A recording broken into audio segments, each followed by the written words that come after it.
Assalamualaikum warahmatullahi wabarakatuh. Selamat siang, salam sejahtera untuk kita semua. Teman-teman media, terima kasih sudah datang ke Papers Realisasi Sementara APBN 2025. APBN kita judulnya. Kita akan update sedikit, mungkin nanti banyak kalau ditanya, tentang capaian pendapatan dan belanja negara selama 1 tahun terakhir di sepanjang tahun 2025.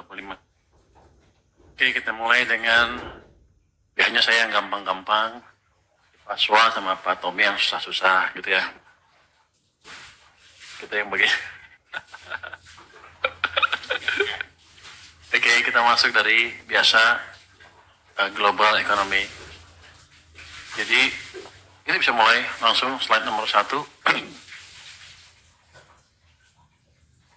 Judulnya di tengah gejolak global, ekonomi domestik tetap resilient. Sebetulnya globalnya nggak apa-apa sih, walaupun gejolak ini itu, ekspor kita masih tumbuh cukup bagus. Kalau kita lihat pertumbuhan ekonomi Indonesia di triwulan pertama 4,87 naik ke 5,12, lahir 5,04, mungkin di triwulan keempat juga di atas 5 ya, mendekati 5. Berapa Pak Febrio? Itu 10 lihat. Triwulan keempat kira-kira 5,45 kalau nggak ada perubahan, di bawah janji saya tapi lumayan lah, masih lebih tinggi dibanding triwulan sebelumnya. Yang jelas adalah momentum pembalikan arah ekonomi sudah terjadi, jadi kita ke depan harusnya akan tumbuh dengan lebih baik.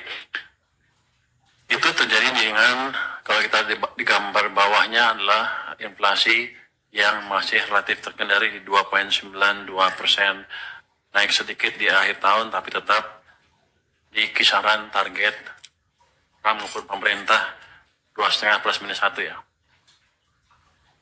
Kalau kita lihat indikator yang lain, saya bilang tadi surplus neraca perdagangan mencapai Januari sampai November 38,5 miliar dolar, itu tumbuh 31,8%.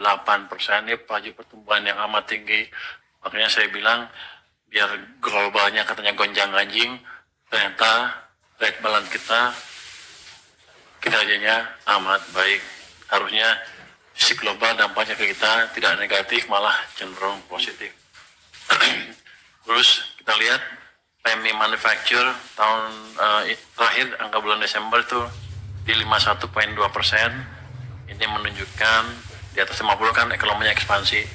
Ada ekspansi di manufacturing sektor yang menggambarkan juga ekspansi di sektor perekonomian secara keseluruhan ya.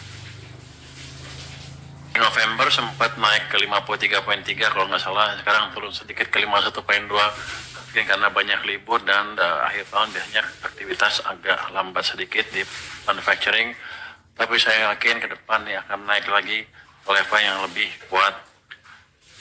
Yang agak menggembirakan, yield SBN 10 tahun itu trennya turun terus, sempat ke 5,9 tapi naik lagi ke 6,3, terakhir turun ke 6,01, turun 101 basis point dari 7,02% di akhir tahun 2024. Jadi surat utang kita lebih dipercayai market sehingga yieldnya bisa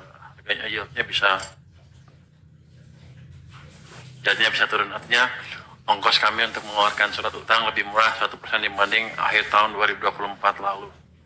Kinerja IHSG juga menunjukkan sentimen sudah balik paling nggak ke pasar modal kita. Ini